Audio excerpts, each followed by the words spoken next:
Welcome and thank you for tuning in. You're listening to the Beyond 50 radio program. I'm Daniel Davis.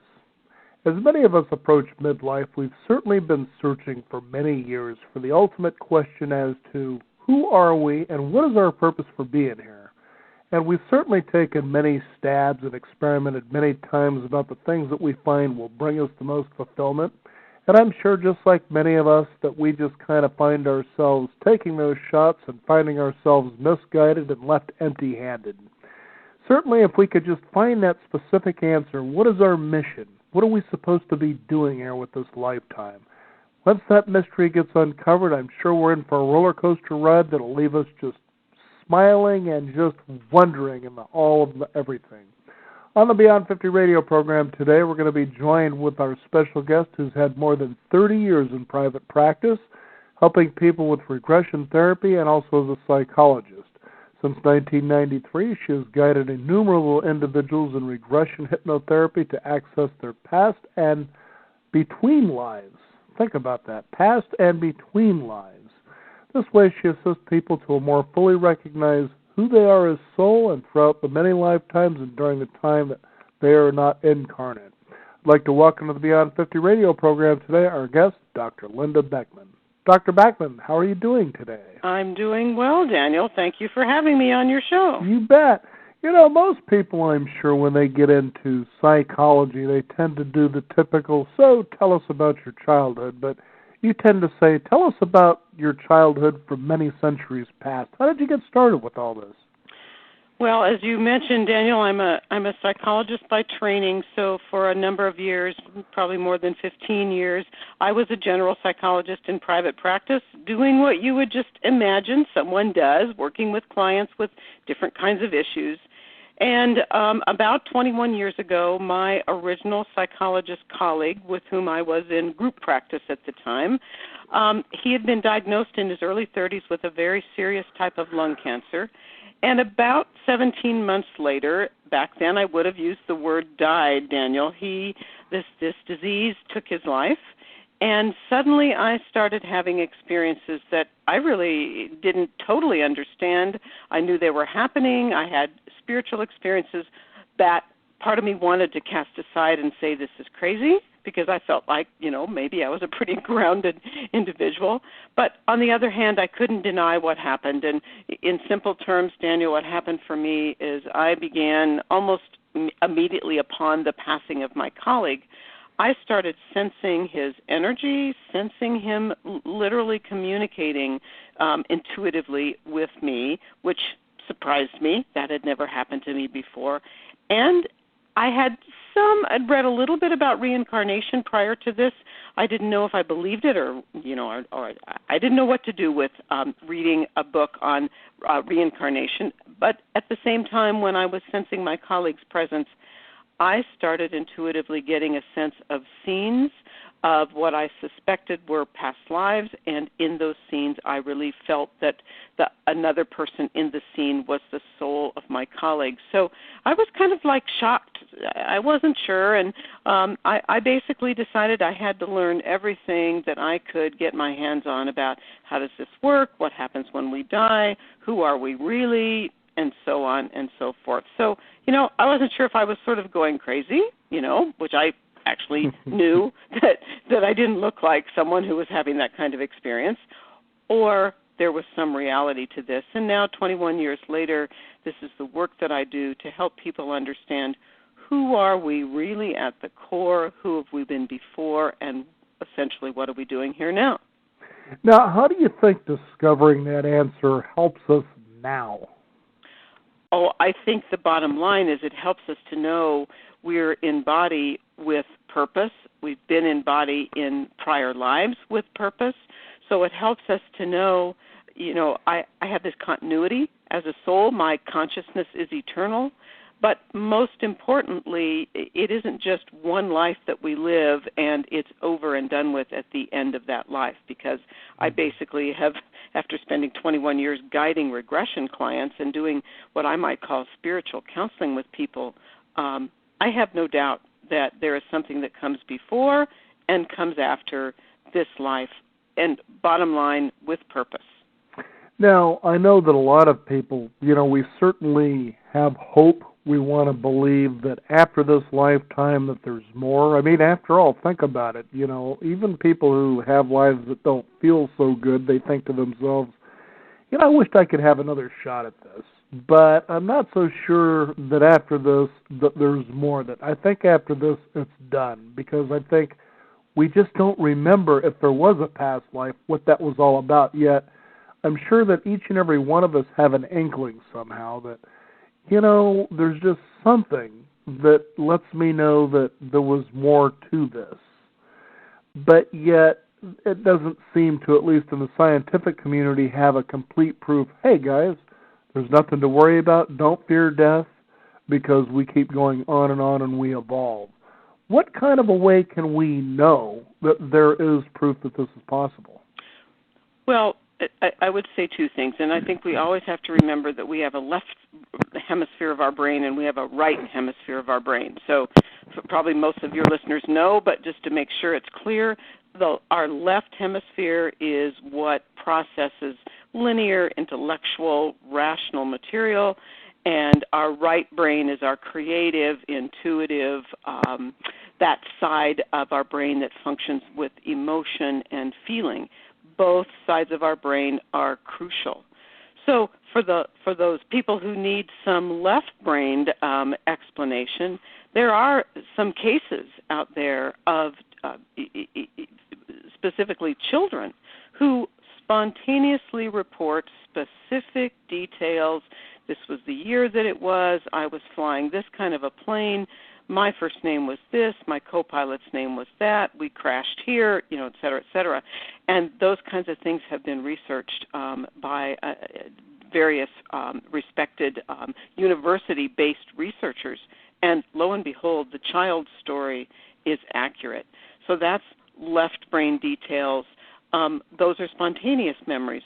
When I guide clients to discover the details of their past lives, normally clients don't come across historically documentable lives. Occasionally they do.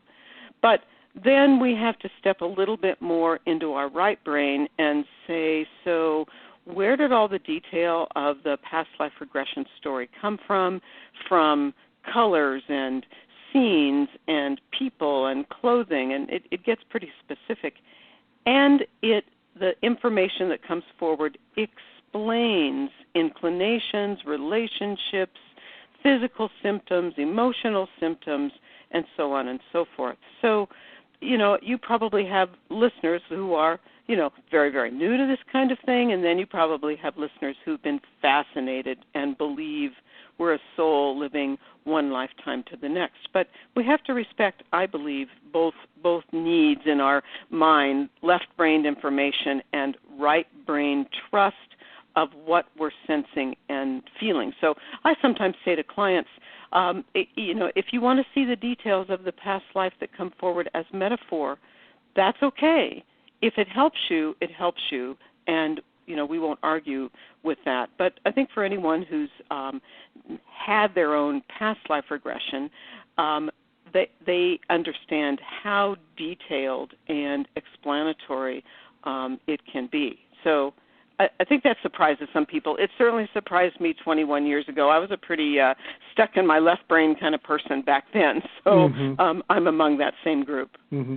To take a look at this, too, you have to wonder that if we could get the kind of information that would help give us sort of a guidance system in our lives, that people would believe we might make less mistakes, hence we might have less suffering in our lives. What do you think about something like that? Oh, I think that's just completely true. And, I know for myself, I've certainly explored my own past lives, and I should explain both types of regression that I guide, because one goes beyond past life into understanding who we are at the soul level. But I don't know, if I tried to live my life today just thinking, this life is all there is, then a lot of things wouldn't make sense to me, like easy relationships, complicated relationships, health issues, why I do the work that I do.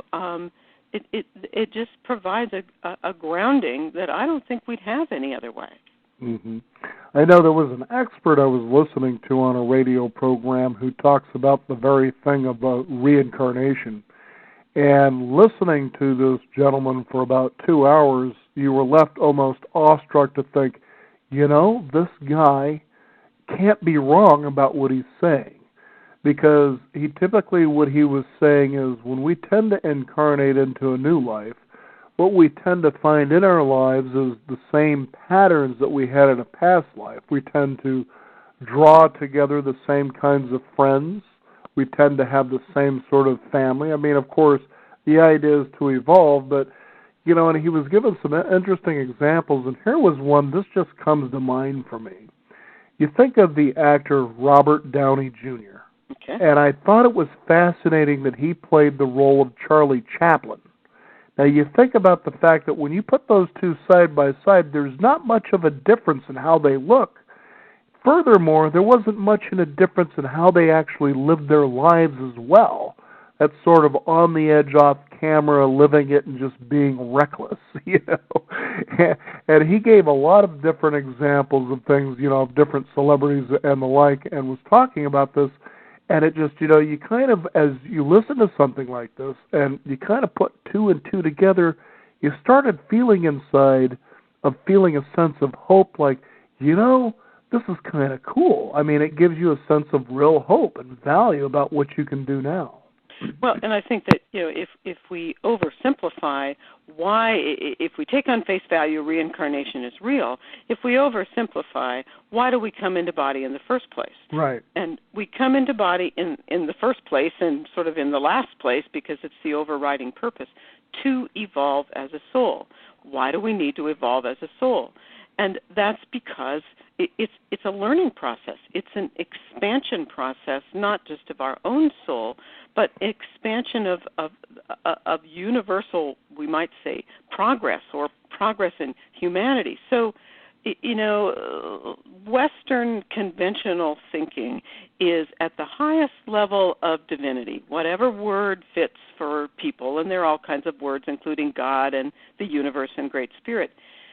We're taught from a Western mentality to believe that everything is perfect at that highest level. And I would suggest to listeners that no, that's not true, that everything is progressing and expanding and evolving, and each of us as a soul in our current lives contributes in one way or another as we work through our learning, cleaning up, or to use the word karma, which probably most people have heard that word karma, simply means cause and effect. It means circumstances have happened in our past lives. No life is perfect. We've done things that were useful, and we've also fallen down on the job.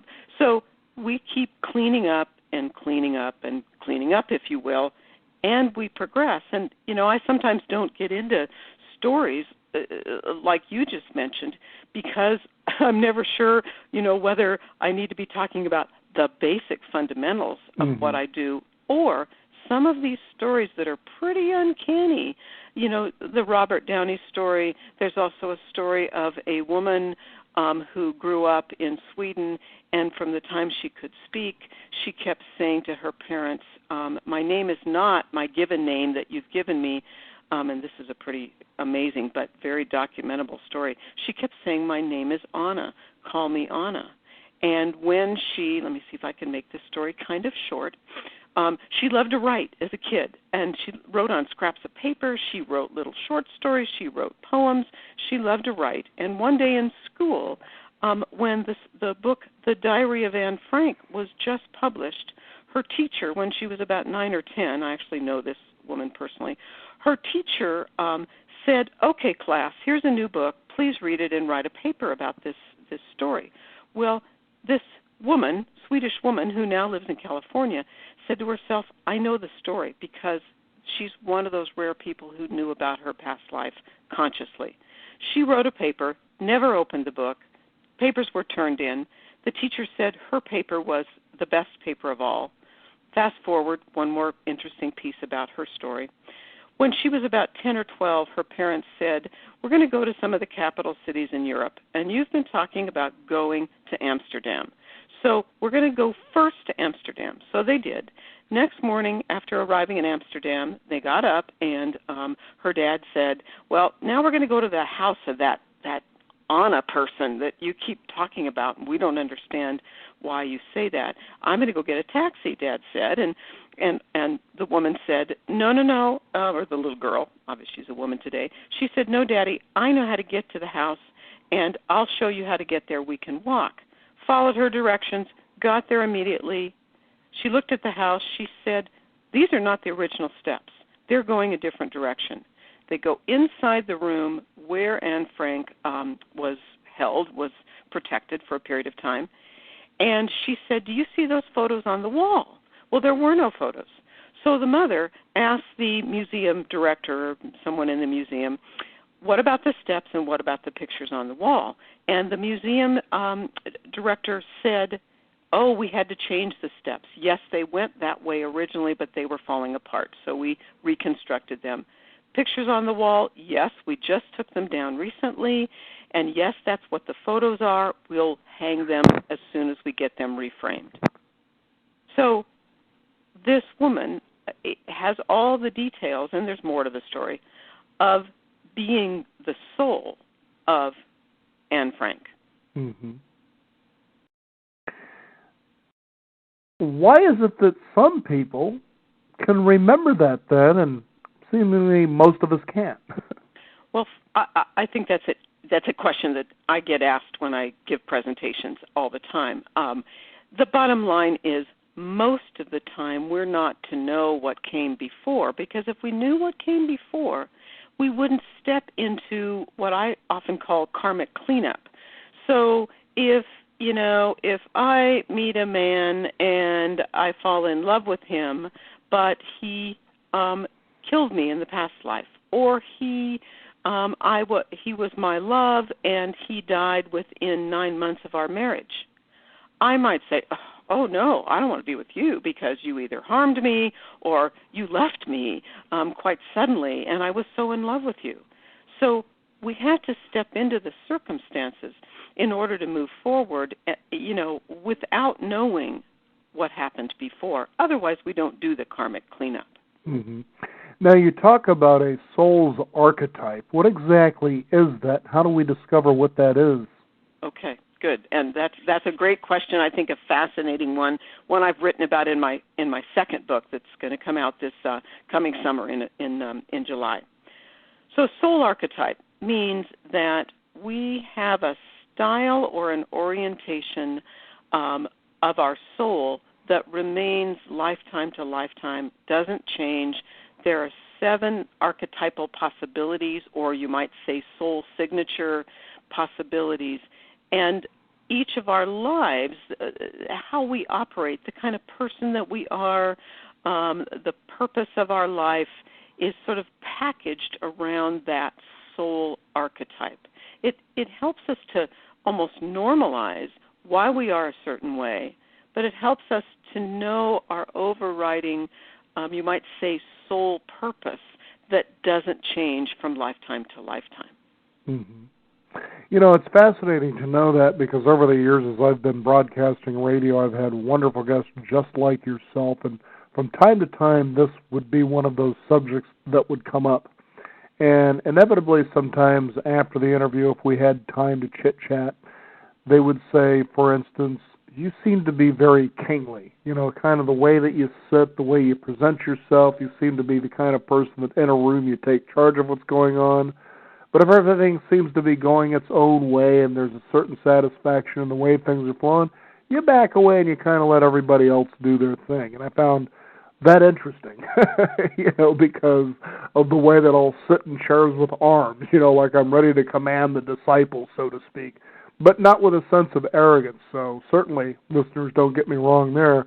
But I think to myself, when you take a look at those kinds of patterns and you find yourself, for instance, maybe at a particular job where somebody else is the leader and you recognize right away, they're just not getting it, but you find yourself relegated to a subordinate position in a sense of unhappiness and not being fulfilled, you begin to go, what am I doing this for? Go to where you could really be fulfilling your role. Is that a good way to kind of look at all this? Oh, I think it's a fabulous way because, we are a particular role, if you will, and trying to be a role that we're not just plain doesn't work. So, there's one of these archetypes. It's actually the most rare archetype as a soul on the planet. And you can study this both through regression, but you can study it through various world wisdom traditions that have talked about it and written about it for centuries. So there's one of these archetypes that you might call the change agent. And this is the type of person who's willing to go out on a limb and say, I always use Steve Jobs as an easy example. So Steve Jobs kind of said, well, I'm going to revolutionize the computer industry. And, some people said, are you crazy? PCs work great and, blah, blah, blah. But Steve Jobs, as we all know, created a more intuitive operating system, that we call the Apple computer. Often change agent types people think are a little bit weird or kind of crazy with their new ideas. If you're a change agent, you are. And if you're a supporter, like a Steve Wozniak, then if you're a supporter of a change agent, then that's what you are. And it's all okay and it's all healthy. It's all positive. Mm-hmm. And it's really fascinating, too, for people to really grasp the possibility that this is real, because when you take a look at most people, they're not very satisfied in the jobs they're in. Hence, then they begin to go out and spend to sort of feel the pain of not living in their purpose, and they can't sometimes believe they can take that leap once they discover what that is. They kind of feel trapped and bound to where they're at.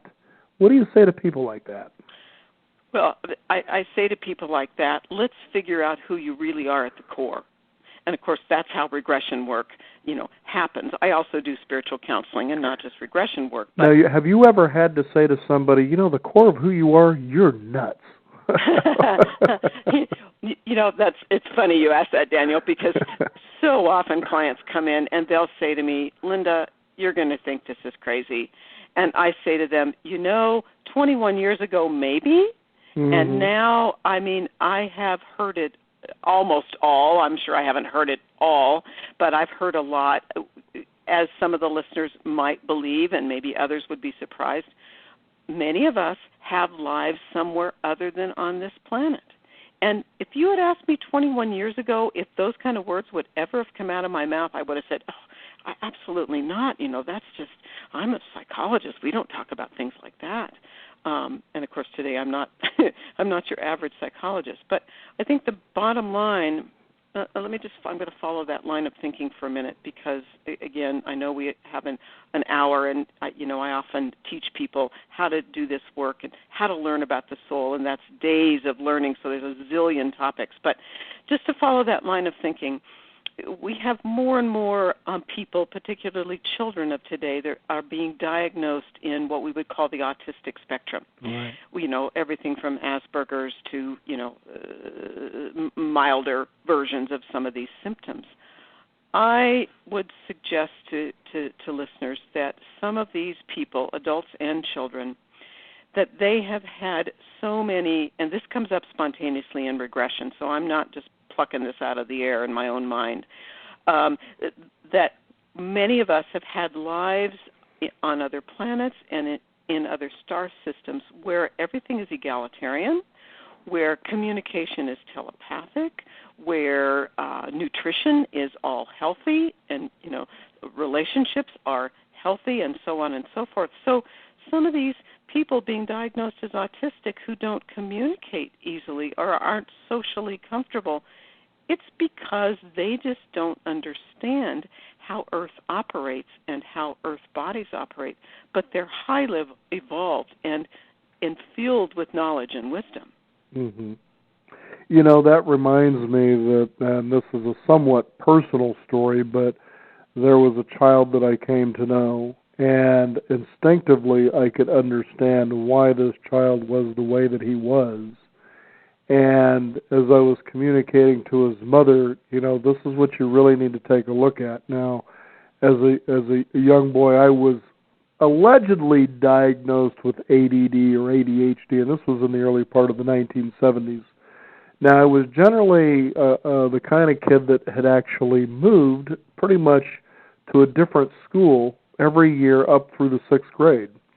Now, I wasn't the kind of kid that, hey, everybody, this is Daniel. He's the new kid in class, and there I was, stuffed back in the room, shy and quiet. I was generally observing and thinking, okay, so who's the alpha male, so to speak? Who's the guy getting all the attention in this class? And my job was to be in competition and to rise to be sure that that's where I was. And just imagine, so you're adapting to these different schools and quickly adapting to the class and basically just taking a leadership role. That's just how I was. But at the same time, I was also the kind of boy that tended to be a little disruptive, not in a bad way. I was just trying to have fun because, face it, it's really hard to sit in a classroom for an hour or 2 or 3 hours to sit still, especially as a boy. Get me out on the playground and it's a different story altogether. So I tended to be sent to the principal's office quite a bit. And so, of course, my mother's trying to figure out, okay, how can we settle this boy down? As a single working mom, this must have been pretty tough on her, but she got to a place of compassion and said, I'm going to just accept him the way he is. And even though I was put on Ritalin, she says, I'm done with this. She tossed it out, says, I don't want a zombie as a child. I'm just going to have to accept this is the way he is, and it's going to be okay with me. But anyway, that being said, I just remember over the years always getting in trouble and looking around and trying to figure out, well, how come that guy or this person is getting away with this, the very same thing, but I'm being hammered on here. And so as I was describing this to this woman about her boy, I said, your boy is looking out into this world with a sense of tremendous frustration because he doesn't understand why the world is reacting to him the way that it is. You see? And so when you describe these otherworldly souls coming in and incarnating to Earth, it really makes a heck of a lot of sense that if you don't know the rules, it could be a very frustrating place for a person to be.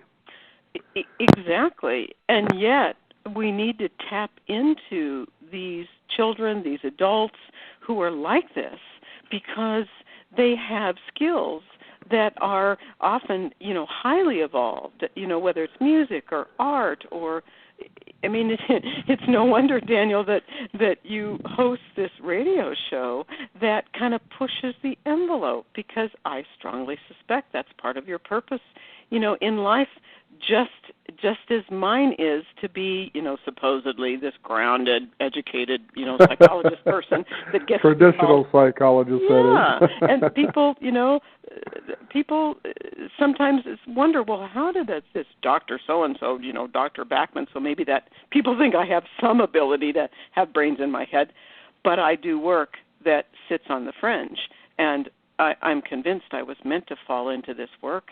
And, there are some people that are like me. I'm in my later 60s. There are some people who are spiritually focused like me who have been listening to their spiritual guides since they were kids. But that's not my story. I looked pretty supposedly conventional until I was in my middle 40s, and then I fell into this work. It really doesn't matter. It's we need to do what we came here to do and be what we came to be, because that's how, not to be overly esoteric about it, but because humanity needs to progress. Mm-hmm. That's the bottom line, I think. I know just recently I was watching the series Recreated Cosmos. I'm sure you're familiar with that, Carl Sagan. And that's exactly what they were talking about, was the evolution of how we came to know who we are and, what is the systems and the galaxies and so forth. And here was this one gentleman, and this was just before, I believe it was Galileo, who was, at once he had this ascension and began to understand the universe. Came back and was trying to tell the people of the time, hey guys, this is what's going on. And of course, unfortunately, after imprisonment, he was eventually burned at the stake.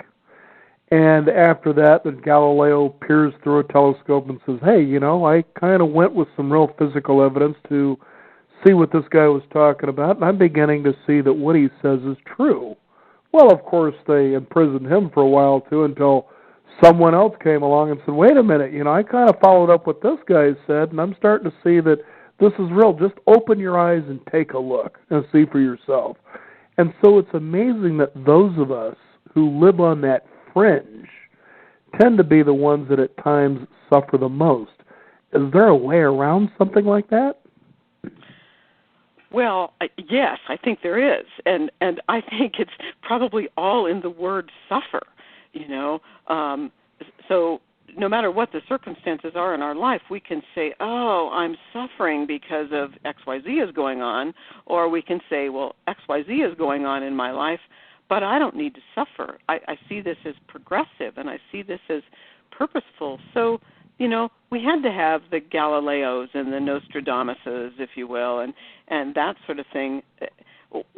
What I sometimes take issue with some of the, call it New Age, call it spiritual, whatever term you want to call it, is some spiritual information and teachers, it's like we'll just sit in the lap of being spiritual, and I have nothing. I know what you mean, believe me.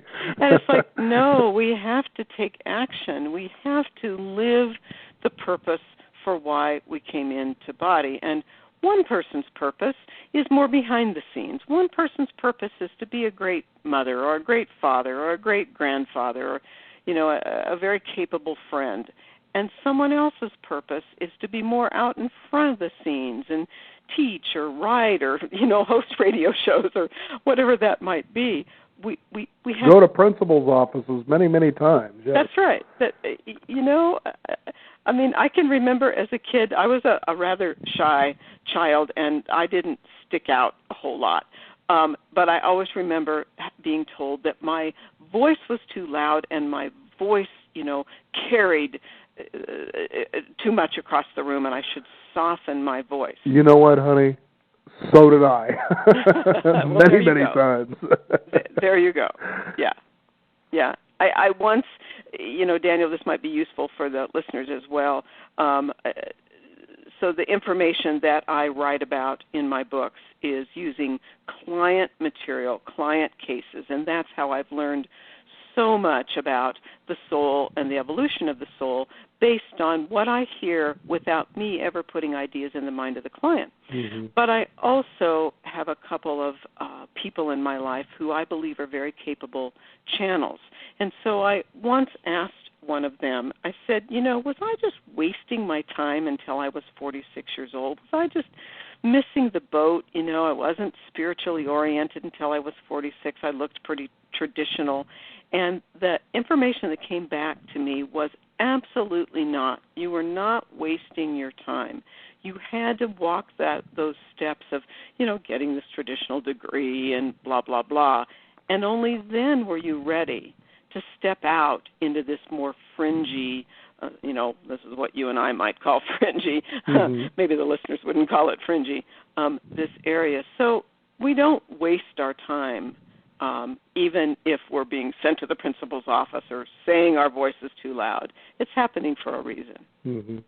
And it's interesting, too, to think about it this way as well, is that a lot of times, because inherently humans are really group or herd animals or mammals, just like horses are. We sort of interdepend on each other for our survival and perhaps even our own evolution. And so when the herd goes one way, we tend to want to follow that, even if they're going into, let's say, a river of crocodiles. Well, it must be safe. They're all doing it. It really takes some doing to really stand firm and say, no, can't you see that you're running into danger? We need to go this other direction here. What are your thoughts to something like that?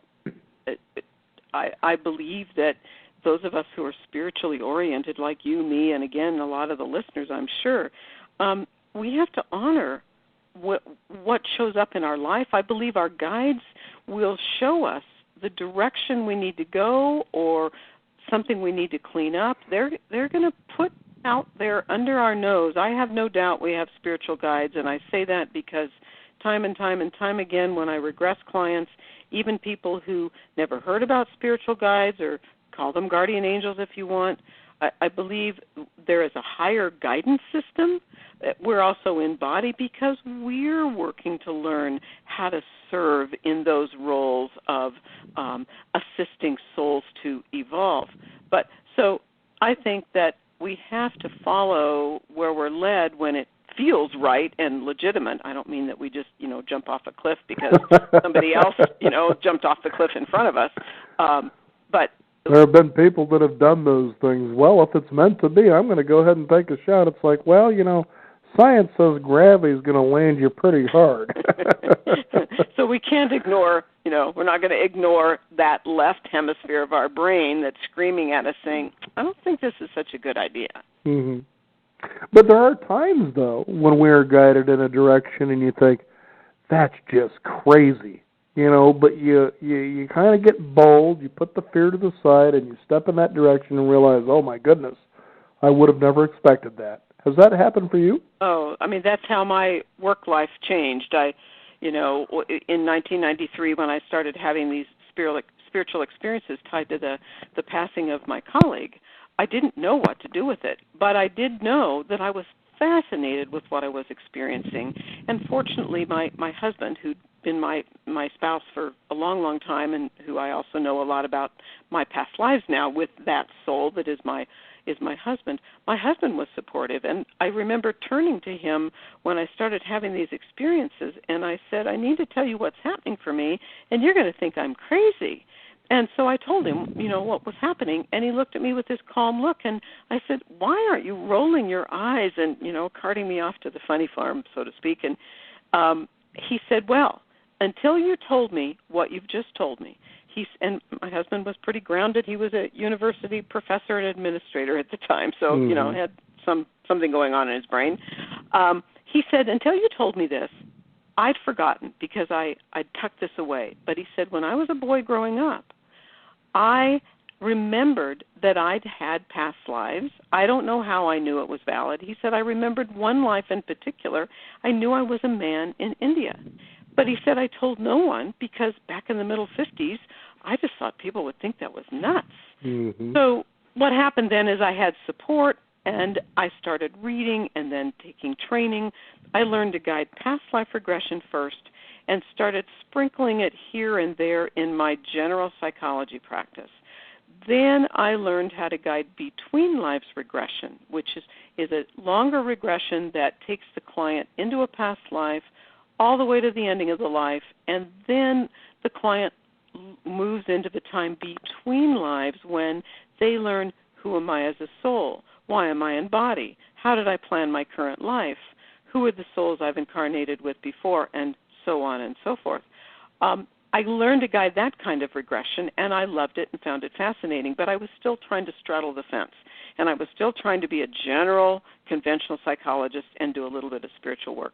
Then one day a very dear friend of mine who was spiritually oriented said, Linda, if you don't stop trying to run a very regular, conventional psychology practice, you won't move forward. Energetically, you're not going to manifest that you love this soul-based regression and spiritual work. And she was right.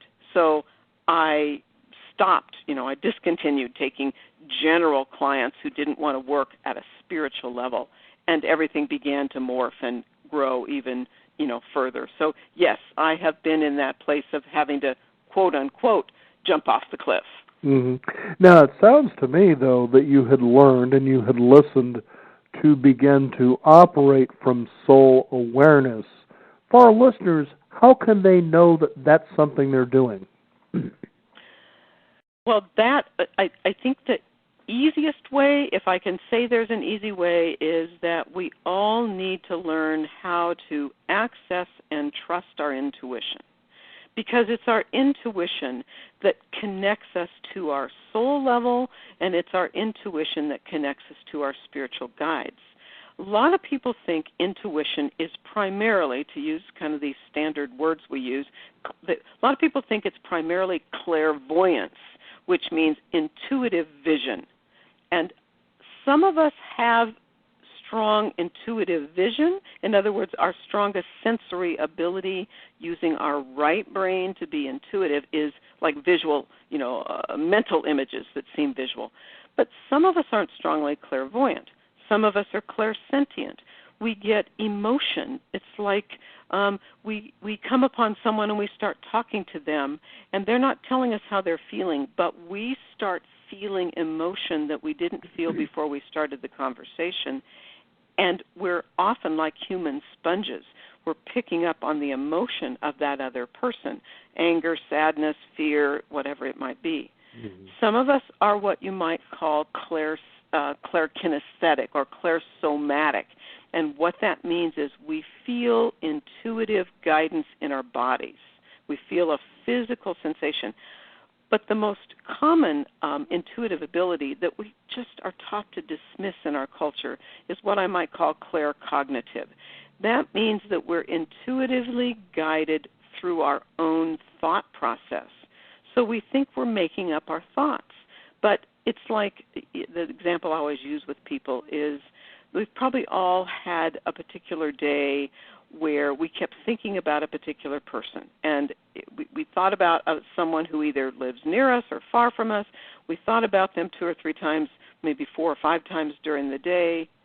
If we then picked up the phone or texted or emailed and said, "How are you today?"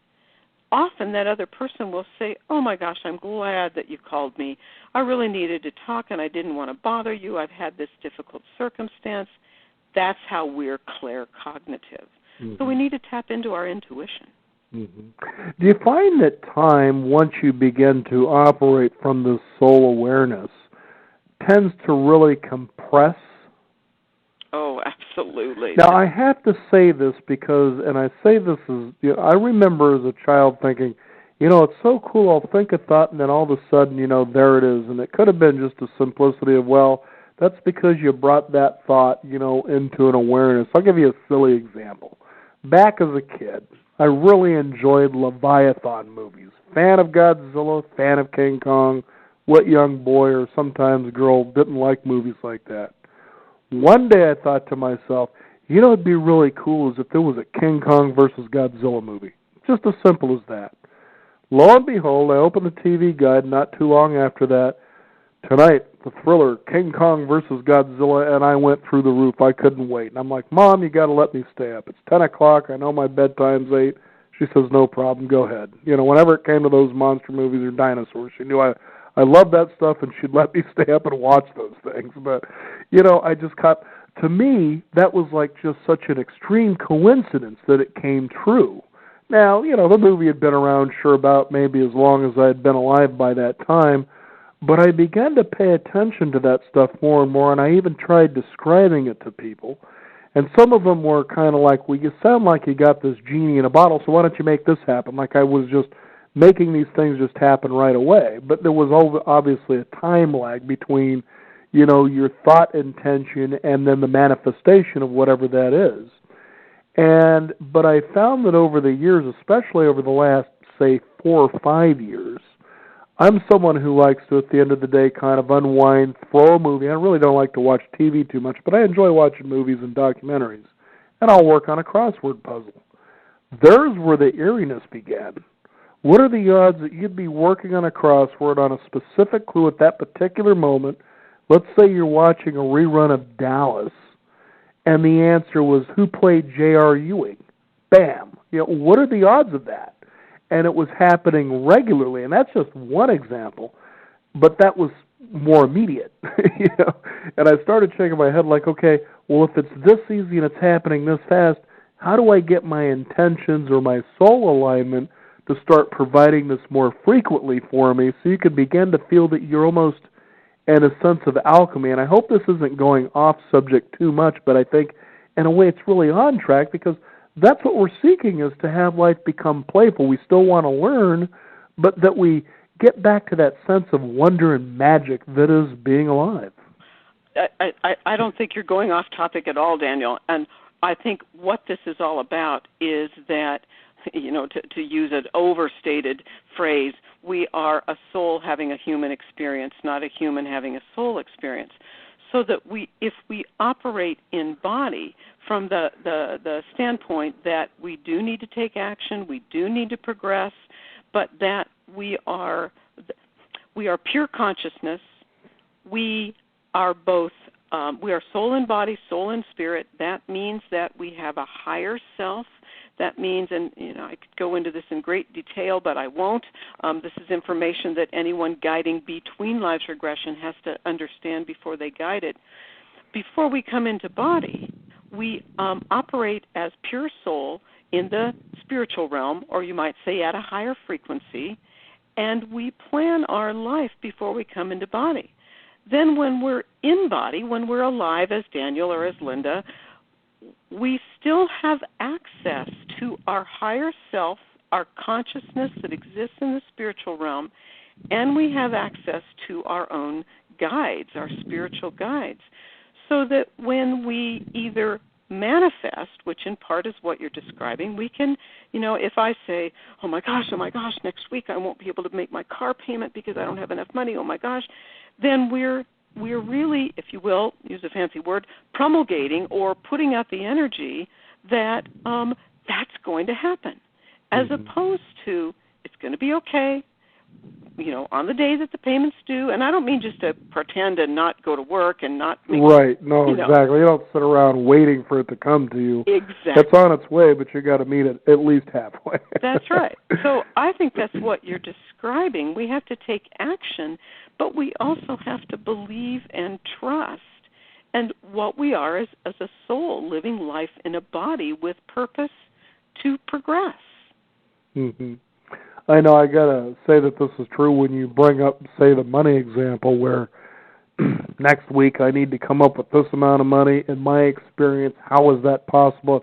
And that was the tricky thing. It's also asking a question rather than kind of making a statement. And a wonderful person on that, if we're going to deal on the money issue just very briefly, is the writer of the Rich Dad, Poor Dad series, Robert Kiyosaki.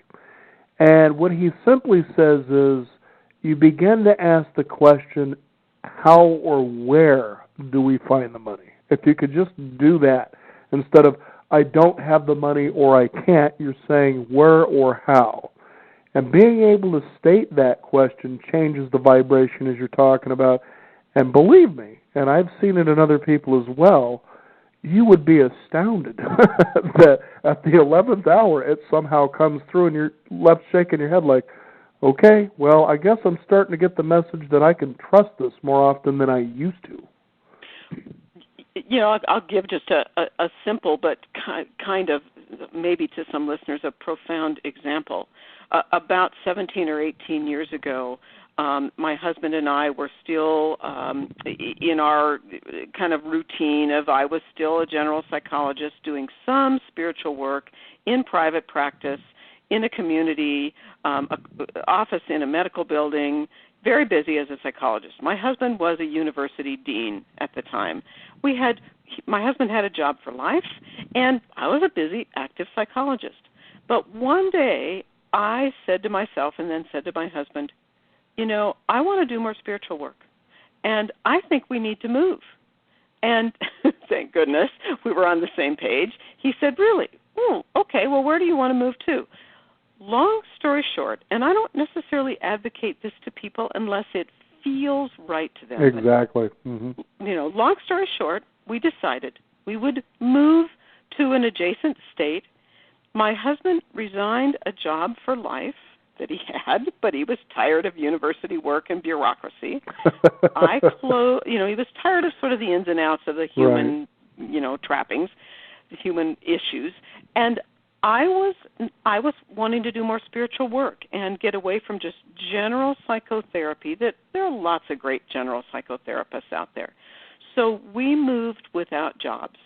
People thought we were crazy, but in our heart of hearts, we believed that it needed to happen.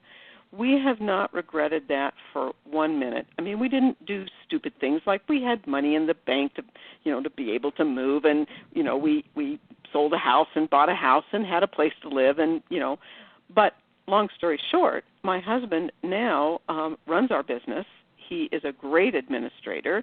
He's spiritually oriented, and I do this work and, have written books and travel and, so on and so forth and do what I do.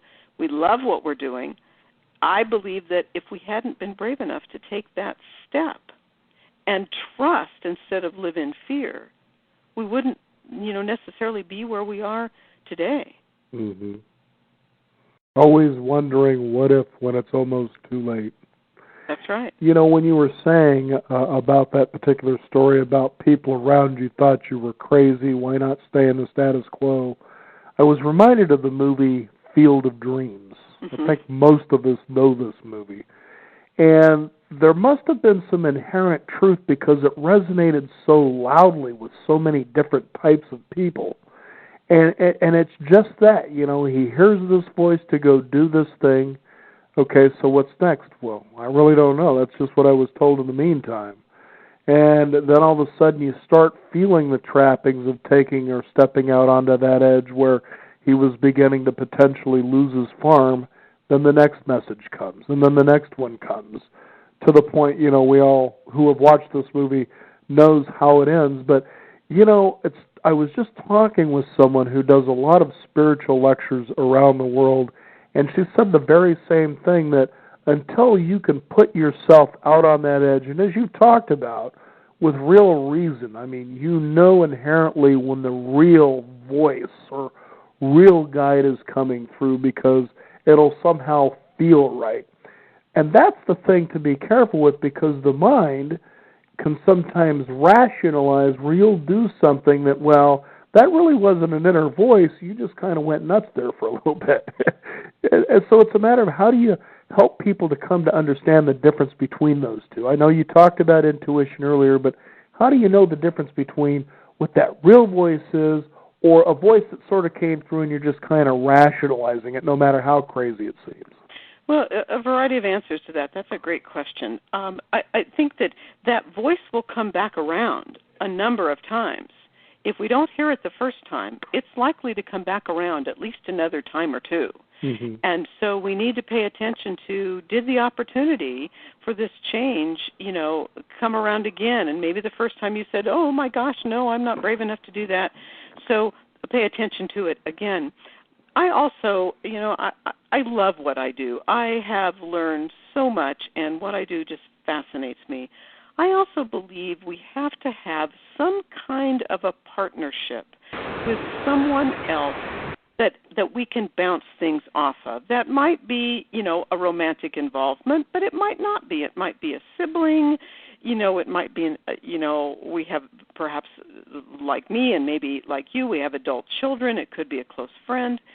That it's someone that I like to call is in a partnership with us where they have our back at all times, but they also hold up a mirror. I think we need at least one person in our life that operates that way, so that if we get a notion that we might think is crazy, we pose it to this other person and we trust. I don't mean we necessarily automatically do it just because they say, yes, I think you should. But I believe that as souls in body, we're not meant to operate in a vacuum. We're supposed to operate with at least one other person that, has our back at all times but is honest. And I also believe, and this comes out of a lot of regression work that I've guided, we also need to operate, if you will, in community. And in community means nothing changes without more than one person operating in community. And I'll just add one more quick thing. I like to pay attention to current events. It's like, what is the purpose of current events? What's happening on the planet with purpose? And just quick comment, and I wish there were answers because I feel so sorry for these people who have loved ones on Flight 370. Right. But I believe that one piece of what we need to be doing with that circumstance is countries don't work in communal investigation. We say, oh, well, China is a different government than ours, or, That's really their problem, so to speak. We need to operate. These countries need to come together to work together to figure out what happened. Mm-hmm. I think that's part of the learning. Mm-hmm. So. I just had an interesting e-chat message here from one of our guests, and is that they're wondering if they could stop window cleaning and move right into spiritual guidance. In other words, is it possible they can move into spirit work with no degree? I don't know that spirit work really needs to have a degree to do it. I think you just have to get out there and just decide it's what you want to do if you think you should be doing that. What are your thoughts on that? I love that question, because sometimes people think, well, Linda Backman is a psychologist. Right. That's why she does this work. And so I train people in past life and between lives regression, and that's something people can learn about if they want to, about how that training works. But all that I require in that training is that you're spiritually oriented, and you need a little bit of understanding of how to guide regression, how to guide relaxation. It doesn't mean you need any special kind of degree. It means you need to have an orientation to this type of work and spirituality. So, no, you don't need to be a psychologist, a psychotherapist, or anything except spiritually oriented. And I can say, unequivocally, Linda, that's absolutely true. I've interviewed many, many guests, and some of them had degrees and some of them didn't have any of that. They just learned how to do the work because they knew that that's what they were driven to do. And it's pretty fascinating because you begin to hear, just like in your voice, you're doing your work because you can tell by the tone, the animation, the energy that you have, the excitement that, what's around the corner next. And I know that so many people out there are yearning to get up every day and take that step and go, I can't wait to see what's around the corner next, rather than, God, I hate my job. How am I going to make that bill payment? And it's just, oh, my goodness. It's just so important that we're doing this because, as I suggest to people, it's necessary for you to live your life purpose because the ripple effects are out there to help to influence and create change in people who are waiting for you to do that. Does that make sense? Oh, it makes complete sense. And I'll just add to that just briefly, Daniel, that some of us, our life purpose is to do something that is kind of overt in a spiritual way, like, and that we perhaps make money and pay at least some of our bills, if not all of our bills, by doing something spiritual. On the other hand, spiritually oriented people sometimes need to be an accountant or a school teacher or whatever, and in their off time, in their non-paid work time, they're focused on spirituality. We as spiritual people, if you will, come in all flavors. Yes, more than 31, definitely. That's right. Yeah. Now you were mentioning earlier, Linda, that you have a book coming out, which I'd be excited to have you back on the show and talk about this book and get the opportunity to read it and share a lot of the stories. Tell us about that book and what people can expect, and when is it coming out? Okay. So I actually have two books. My first book was published about 5 years ago. It is called Bringing Your Soul to Light. It uses past life and between lives regression cases to teach. I'm really oversimplifying for the sake of time, but to teach about who are we as a soul, why are we in body, how do we connect with our guides, how do our past lives help us to move forward in life today. And then my second book will be out this summer. It's called The Evolving Soul. More cases of clients and more, I went further. There's a whole chapter on split incarnation. We can live more than one life at once, extra-planetary lives, and so on and so forth. So second book will be out in late July, and people can find those books by going to my website. It's ravenheartcenter.com, raven like the bird, heart like the heart in our chest, center.com. That's where people can find what I'm doing. I'm going to be in Portland next weekend. Do you want me to mention? Portland, Oregon. You're going to be in Portland, Oregon. So for those listeners out there who are tuned in, go ahead and give that information to them. Yeah, I love being in Portland, and my husband actually is an Oregonian. Anyway, he's an Oregon native. I'll be at New Renaissance Bookstore, and all of this is on my website. Friday evening, the 21st of March, giving basically a presentation, a lecture about my work. And then Saturday afternoon, the 22nd of March, offering a workshop, helping people to dig in to understand their life purpose and why they do what they do. I also guide regression. I will be guiding regression next weekend, and I guide regression by phone and face-to-face. People can figure out where I'm located. I live in and work part of the time in Boulder, Colorado, but I travel a lot. So RavenHeartCenter.com is the way to find me and the work that I do. Well, Dr. Linda Backman, thank you for taking the time to visit with us and share what it is to mean to live by soul and to give everybody the encouragement they're looking for. It's been a real pleasure to have you on the program today. Thank you so much, Daniel. It's been great being here. You bet. We want to thank you, the listeners out there, for tuning in. You can also find out more. Visit us at Beyond50Radio.com, the number 50, and you can also sign up for our weekly e-news updates to find out more about what's going on out there as well. I'm Daniel Davis. Thank you again for joining us, and remember, live your day past halfway.